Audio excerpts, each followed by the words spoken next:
من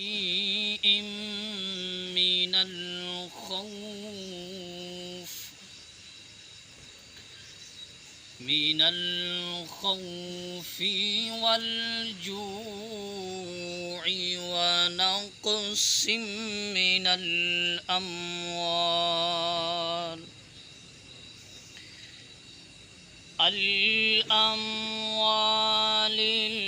الأنفس والثمرات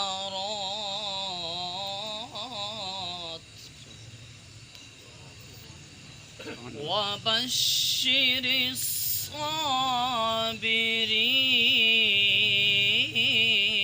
الصابرين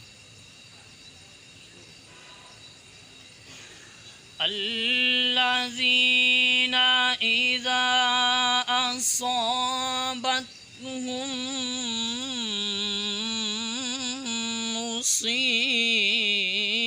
مصيبة قالوا إنا لله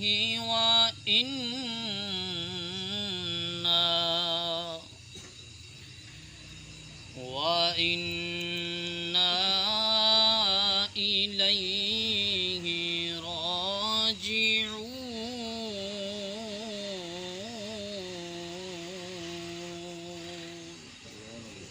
صدق اللہ العظیم. جزاک اللہ ماشاء اللہ.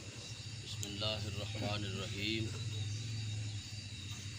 ان اللہ وملائکتہ یصلون علی النبی یا ایھا الذین آمنوا صلوا علیہ وسلموا تسلیما.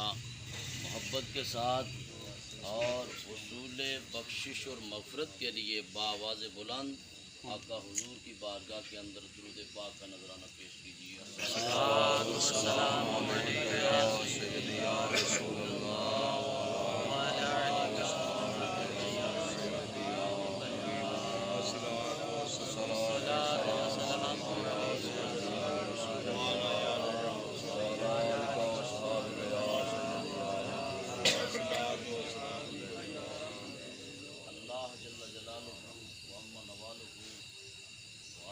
برہانہ احکم الحاکمین. ذات کی حمد و ثناء کے بعد بارگاہ رسالت مآب صلی اللہ علیہ وسلم میں عاجزانہ ہدیہ درود پاک پیش کرنے کے بعد ہم سب مرحوم و مغفور کی نماز جنازہ کے اندر حاضر ہیں. دعا ہے جمعہ المبارک کی نسبت سے اور اس مجمع کے اندر جو بھی مقبول بارگاہ الہی ہے اس کے اخلاص اور اس کی محبت کے صدقے اللہ مرحوم کے اس سفر کے اندر آسانیاں پیدا فرمائے. حضرات، یہ دنیا عارضی ہے، یہ ایک مسافر خانہ ہے. انسان کا اصل وطن وہ قبر اور حشر ہے. جہاں انسان نے ہمیشہ رہنا ہے وہی اس کا اصل ٹھکانہ ہے. اسی کے بارے میرے آقا مولا نے ارشاد فرمایا دنیا کے اندر اعمال صالحہ سے زندگیوں کو مزین یہ کرنا تمہارا کام ہے اور بخشش اور مغفرت کرنا یہ رب العالمین کی شان ہے، اس کا کرم ہے. حضرت سیدنا عمر فاروق رضی اللہ تعالیٰ عنہ آپ کا ارشاد گرامی ہے. آپ فرماتے ہیں حاسبو قبل ان تحاسبو. فرماتے ہیں جس وقت تم سے حساب لیا جائے اس حساب دینے سے پہلے تم اپنی ذاتوں کا محاسبہ کر کے اپنی سمت کو اللہ کی طرف متوجہ کر کے اپنے دلوں کو، اپنی زبانوں کو، اپنے قلوب و اذہان کو اپنے مالک کے سامنے جھکا کر اپنی توجہات اللہ کی طرف کر کے سجدہ ریز ہو جاؤ. جب تم پر یہ موت کا وقت آئے گا تو اللہ تعالیٰ تمہارے لیے آسانیاں پیدا فرمائے. یہ رب العالمین کا وعدہ ہے. حضرات یہ دنیا ہے، جس نے بھی اس دنیا کے اندر آنکھ کھولی آیا ایک نہ ایک دن اس نے اپنے مالک کے حضور ضرور پہنچنا ہے، ضرور جانا ہے، چاہے کوئی بادشاہ ہے، چاہے کوئی گدھا ہے، چاہے کوئی ادنا ہے، چاہے کوئی اعلیٰ ہے، چاہے کوئی امیر ہے، چاہے کوئی غریب ہے، چاہے کسی بھی کیٹیگری کا ہے، جو اس دنیا کے اندر آیا احکم الحاکمین ذات کی بارگاہ کے اندر اس نے ضرور پیش ہونا ہے۔ حضور فرماتے ہیں قیامت والے دن وہی کامیاب ہوگا جس نے اس دنیا کے اندر اتباع رسالت مآب اور اللہ کریم کی بندگی بجا لاتے ہوئے زندگی گزاری ہوگی۔ فرمایا نہ اسے قبر کا خوف ہوگا، نہ اسے حشر کا خوف ہوگا، وہ ان مقامات کو اپنے لیے نعمت سمجھ کر اللہ کے حضور پیش ہوتا ہوا نظر آئے گا۔ تو یہ دنیا ہے، عارضی ماحول ہے۔ حضرت مولا کائنات مولا علی مشکل کشا شیر خدا آپ فرماتے ہیں میں جنت سے مجھے یہ دنیا یہ زیادہ پسند ہے۔ پوچھا گیا حضور اس کی وجہ کیا ہے؟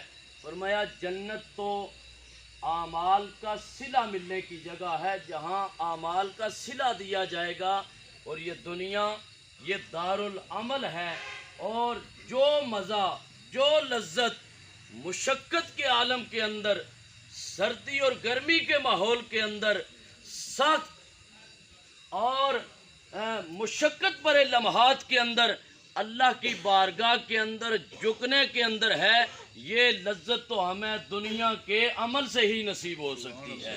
فرماتے ہیں یہ ماحول جو دنیا کا ہے، اس کے اندر جو عمل کا سلسلہ ہے، یہ اس لیے یاد رکھیں آج ہم 14ویں صدی کے اندر زندگی گزار رہے ہیں، یہ ان نفوس کے بارے میں ذکر خیر کیا جا رہا ہے جن کو میرے آقا و مولا نے نام لے لے کر فرمایا ابو بکر فی الجنہ، ابو بکر آپ جنتی ہیں، عمر فاروق فی الجنہ، عثمان غنی فی الجنہ، حضرت علی کے بارے میں فرمایا علی فی الجنہ، عشرہ مبشرہ، یہ وہ پاک باز لوگ ہیں، لیکن یہ اعمال کی ترغیب اس انداز سے دے رہے ہیں۔ اور حضرت سیدنا عثمان غنی ذو النورین رضی اللہ تعالیٰ عنہ آپ کے بارے میں آیا کہ جب کسی جنازے کے اندر شریک ہوتے تو جنازہ پڑھنے کے بعد جب اس کی تدفین ہو چکی ہوتی تو آپ قبر کے قریب بیٹھ جاتے اور اتنا روتے کہ اس قبر کے اوپر آپ کے آنسو کی وہ لڑی جاری رہتی اور قبر تر ہو جاتی۔ تو غلام عرض کرتے، مصاحبین عرض کرتے حضور اس کی کیا وجہ ہے؟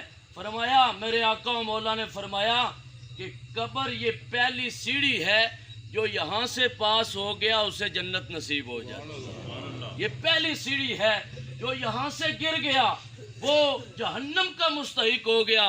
اور جس نے اس چیز کو سمجھ لیا، اسی لیے دنیا کے اندر میرے آقا و مولا کائنات جن کے صدقے اللہ نے بنائی، زمین و آسمان کا ماحول جن کے صدقے اللہ نے بنایا، حضور علیہ السلام ہر روز 20 مرتبہ موت کو یاد فرمایا کرتے تھے، ہر روز 20 مرتبہ موت کو یاد فرمایا کرتے تھے۔